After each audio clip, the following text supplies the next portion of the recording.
All right. So I was just explaining that the pentatonic the pentatonic C pentatonic scale contains the Ionian, the root major arpeggio. So this contains this. They're in the same arpeggio. They're contained with the same notes. So this contains this.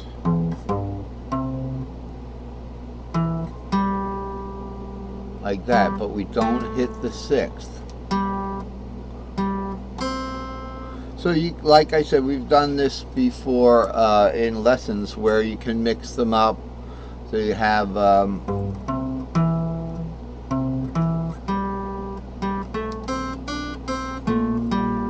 so you can do a little bit of the pentatonic, and then go into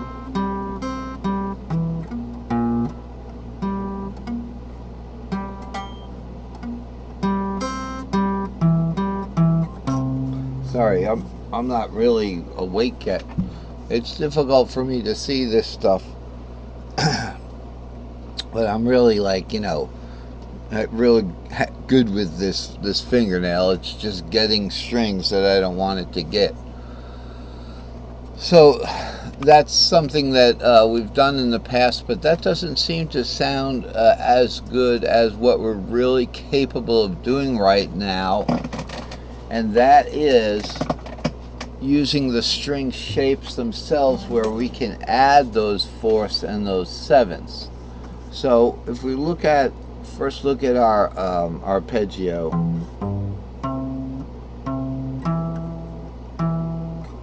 So say we're on this G, but now we can go into like something more interesting.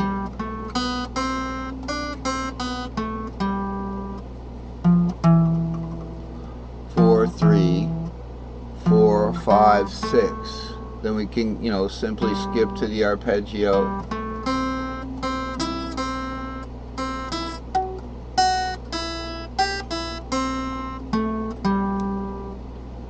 Like that, that's nice.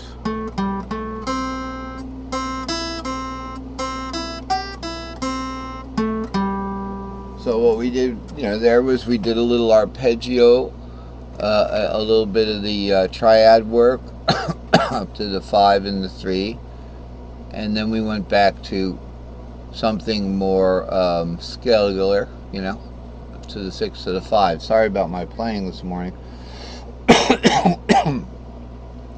So that's one of the benefits there. Let's move to the next to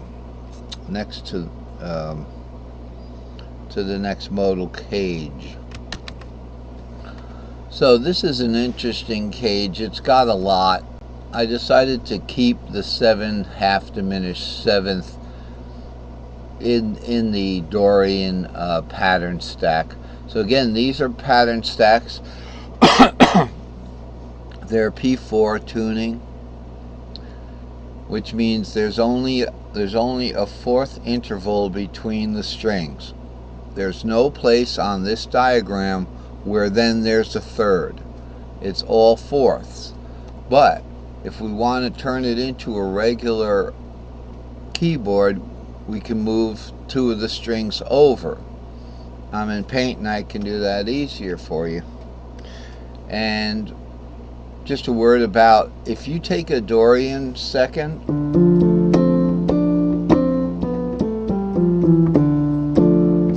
that's your Dorian second in C. If you're in the key of A, the Dorian second is B minor seventh, right? It's just B minor.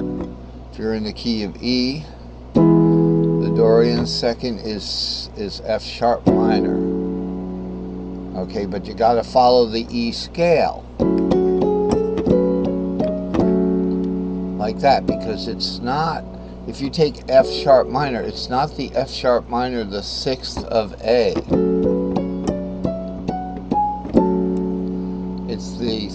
it's the second of E. It's a different sound. There's a couple of different notes. So this is the Dorian. And if you add the seventh to the Dorian in the key of C, you got C, and you got your Dorian. If you add the seventh of the key of C, which is the B, you get that half diminished to the Dorian. So here's Dorian with its seventh, and here's Dorian, just the triad, and then there's Dorian with its sixth, but it's the seventh of its parent key. Now by the parent key I mean the root key.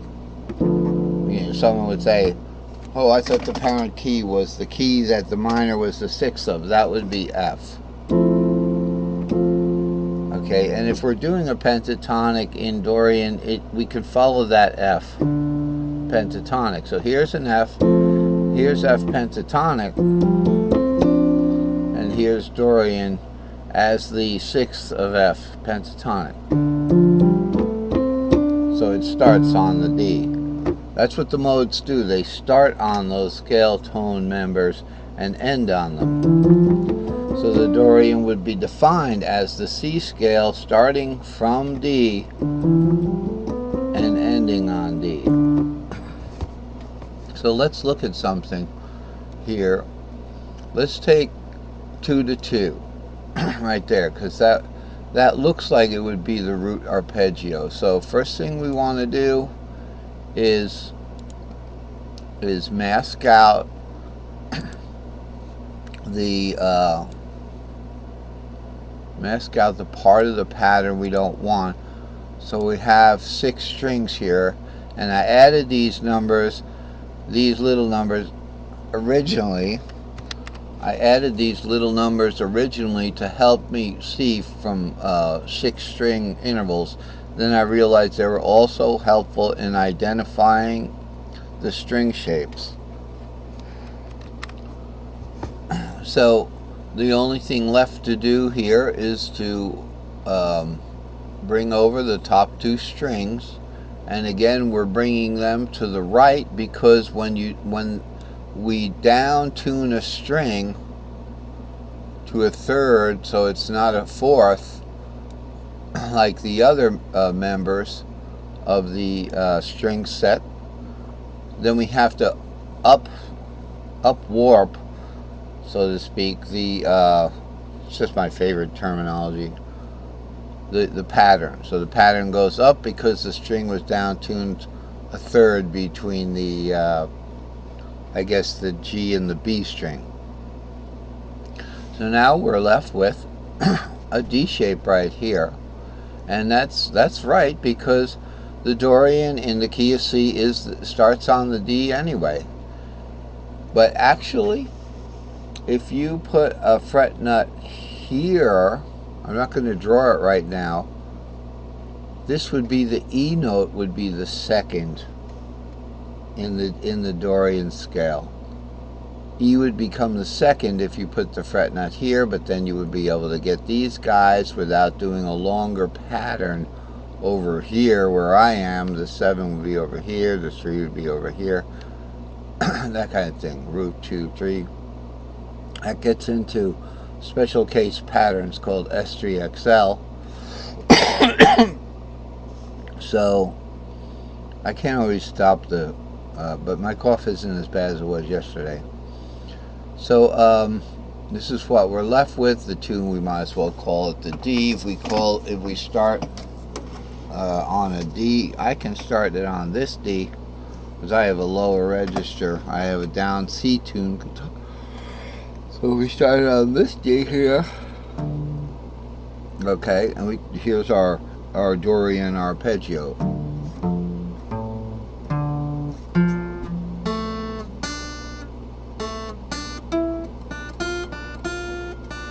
Down there, I gotta have more of a distance between the frets. So that's one reason why it's a good idea